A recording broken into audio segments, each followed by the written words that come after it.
Press the bell icon on the YouTube app and never miss another update.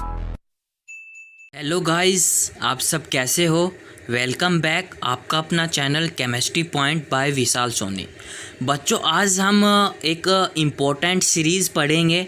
वो कौन सी है? Electrode chemical series. ठीक है, part number 4।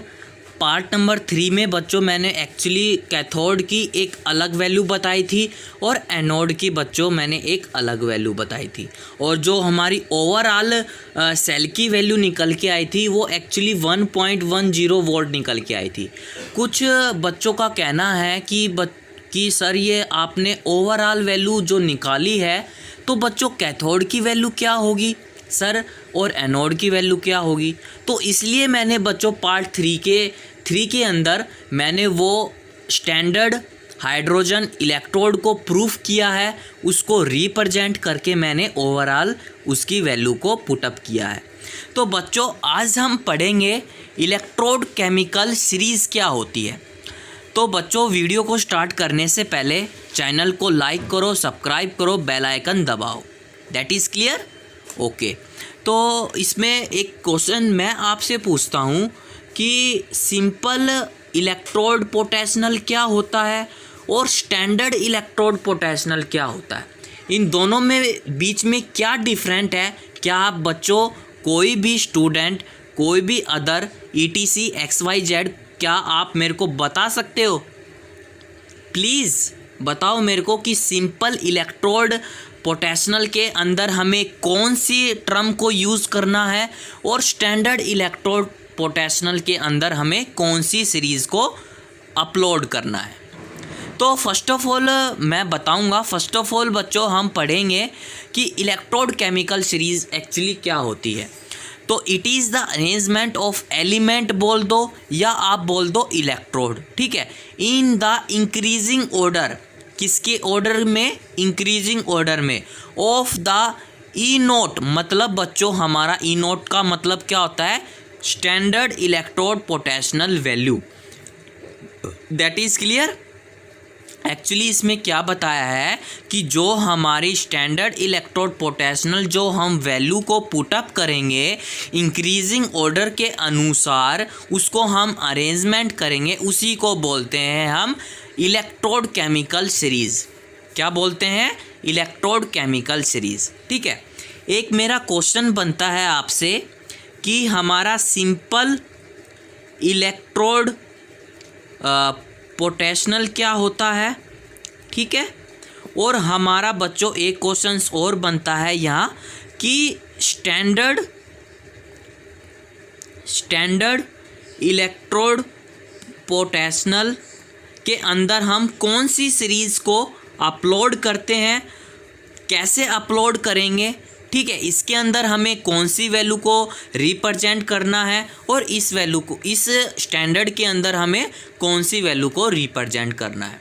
That is clear? अगर आपको पता है तो प्लीज़ कमेंट। वीडियो आगे अभी तो मैं बनाऊंगा। ठीक है, अगर आप देखोगे तो बच्चों जो मैं क्वेश्चंस कर रहा हूँ वीडियो को स्टॉप करके कमेंट करो। That is clear? ओके। तो नाउ स्टार्ट करूं बच्चों मैं कि इलेक्ट्रोड पोटेंशियल सिंपल में क्या सीरीज़ अपलोड की जाती है और स्टैंडर्ड इलेक्ट्रोड पोटेंशियल के अंदर कौन सी सीरीज़ को हम अपलोड करते हैं। नाउ बच्चों जो हमारा सिंपल इलेक्ट्रोड पोटेंशियल है उसके अंदर बच्चों हमें क्या यूज़ करना पड़ेगा? मतलब इसके अंदर हमें ई सेल और ई ऑक्सीडेशन और इसके अंदर ई रिडक्शन। ठीक है, तो बच्चों आपको एक चीज़ और पता होगी, जब हम ई ऑक्सीडेशंस करते हैं तो कौन सा साइन आता है, जब हम ई रिडक्शंस करते हैं तो बच्चों कौन सा साइन आता है। ये आपको ध्यान रखना पड़ेगा कि जब हमारा ई कैथोड होता है तो कौन सा साइन को यूज़ करते हैं, और जो हमारा ई एनोड होता है उस पे हम कौन सा साइन को यूज़ करते हैं। आपको ध्यान रखना पड़ेगा कि ई कैथोड मीन्स पॉजिटिव और ई एनोड मीन्स नेगेटिव। ई कैथोड क्या है बच्चों? ये अपने इलेक्ट्रॉन एक्सेप्ट करता है, और एनोड क्या है? ये अपने इलेक्ट्रॉन को लूज़ कर देता है। That is clear.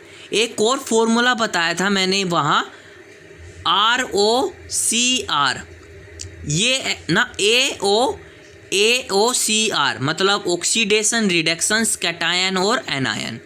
ठीक है, अगर ऑक्सीडेशन होगा तो वहाँ एनोड होगा, जहाँ रिडक्शन होगा वहाँ कैथोड होगा। That is clear. ये हमारा बच्चों सिंपल इलेक्ट्रोड पोटेंशियल है जब हम इलेक्ट्रोकेमिकल सीरीज में इसको इस्तेमाल करेंगे। That is clear. अब हम बात करेंगे बच्चों स्टैंडर्ड इलेक्ट्रोड पोटेंशियल की। बच्चों आपको इसके अंदर 3 इम्पोर्टेंट चीज़ को याद करना पड़ेगा। 3 एक ऐसी चीज़ को अपने दिमाग में बिठा लो, जब हम कभी स्टैंडर्ड इलेक्ट्रोड पोटेंशियल का यूज़ करेंगे तो उसके अंदर बच्चों 298 केल्विन टेम्परेचर होना चाहिए, इसके अंदर बच्चों 1 एटमॉस्फेरिक होना चाहिए और उसके अंदर बच्चों 1 मोल होना चाहिए। जो हम मोल लेते हैं उसके अंदर 1 मोल। ये बच्चों आपको हमेशा ध्यान रखनी पड़ेगी कि स्टैंडर्ड इलेक्ट्रॉन पोटेंशियल जब हम इलेक्ट्रोड केमिकल सीरीज़ के अंदर इस्तेमाल करेंगे, ठीक है, तो उसके अंदर ये 3 चीज़ों का इस्तेमाल होना पड़ेगा। ये 3 चीज़ें होनी ही चाहिए किसके अंदर, स्टैंडर्ड इलेक्ट्रोड पोटेंशियल के अंदर। That is clear. यहाँ तक आपको क्लियर है पॉइंट। इससे आगे चलते हैं। ठीक है, इसमें तो इसका यूज़ होता है, ये 3 चीज़ें इसके अंदर होनी चाहिए। क्या ये 3 चीज़ें इसके अंदर लागू होती हैं बच्चों? नहीं, ना ही बच्चों इसका टेम्परेचर इसके ऊपर होना चाहिए, मतलब इसके अंदर यूज़ नहीं होता। ना ही इसका प्रेशर यूज़ होता है, ना ही इसका मतलब ATM मतलब एटमॉस्फेरिक यूज़ होता है 1 के इक्वल, और ना ही ये मोल जो होता है इसके अंदर इतना नहीं होना चाहिए। मतलब ये तीनों ना के इक्वल होने चाहिए और इसके अंदर बच्चों इक्वल होना चाहिए। और एक बात, जो हमारा स्टैंडर्ड इलेक्ट्रोड पोटेंशियल है ना, अगर हम इसको E0 सेल से रिप्रेजेंट करते हैं, जब हम इसका सेल निकालते हैं तो बच्चों इस तरह हम इसको सेल निकालना पड़ेगा, E0 रिडक्शन, ठीक है, और हमारा E0 ऑक्सीडेशंस, ऐसे हम लिख सकते हैं इसको। जब हम इसका स्टैंडर्ड इलेक्ट्रॉन पोटेंशियल का जब हम सेल निकालेंगे तो ऐसे हम इसको रिप्रेजेंट करेंगे। ठीक है, और इसका अगर हमें सेल निकालना पड़ेगा तो बच्चों उसके ऊपर ये बिंदु नहीं आएगा, मतलब इसके ऊपर जो डॉट लगी हुई है, जो छोटी सी 0 है, इसके ऊपर नहीं आएगी।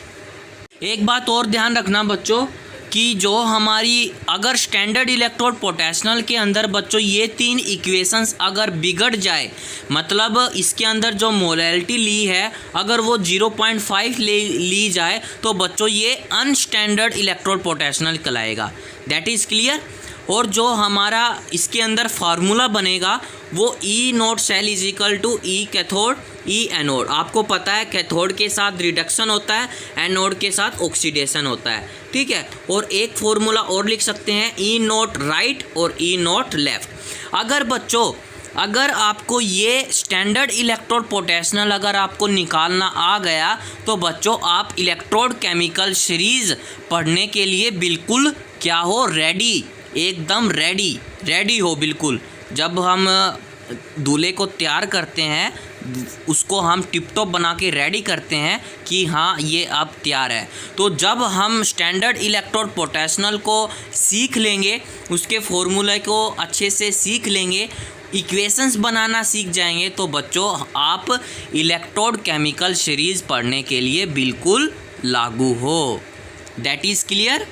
ओके बच्चों, आपको समझ में आया कि हमें क्या क्या सीखना पड़ेगा इलेक्ट्रोड केमिकल सीरीज़ को जानने के लिए। तो बच्चों इस वीडियो में मैं इतना ही बताऊंगा। ठीक है, नेक्स्ट वीडियो लेके आऊँगा मैं आपको इलेक्ट्रोड केमिकल सीरीज़ आपको सिखाऊंगा। उसके अंदर part number 5 class 12th unit 3 electrode chemistry.